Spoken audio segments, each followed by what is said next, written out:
Германиянын козголушу менен башталган. 1941-жылы 22-июнда түнкү саат 3-төн 10 мүнөт өткөндө Ливнов облусунун коопсуздук кызматы шашылыш коңгуроо чалып, Сока шаарынын аймагында чек арадан өткөн Вермахт эфройтору Альфред Лископ кармалган. 22-июнь таң эртең менен Германия аскерлери согуштук чабуулга өтөрүн айтат. Бирок неместер таң атаарын күтпөй түнкү саат 3:30да чабуулга өтөт. Чоң атам Досмон атам Халимжан 1923-жылы Жалпы областына караштуу Токтоо районунун Кызылуран айылында туулган. 1941-жылы 18 жашында Кукусузда согуш башталып, даярдыгы жок жерде согушка барган. Чоң атам 1-ротада каны согушта кызмат өтөгөн.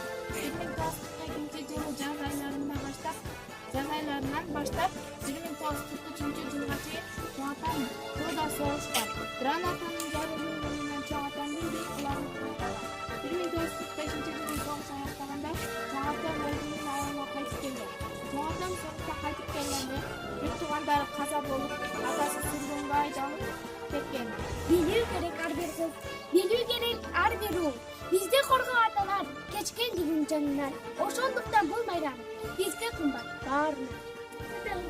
Атасы кеткен бирөөнүн айылына такыр келген жок. Бешикте калган баласын бир да жок.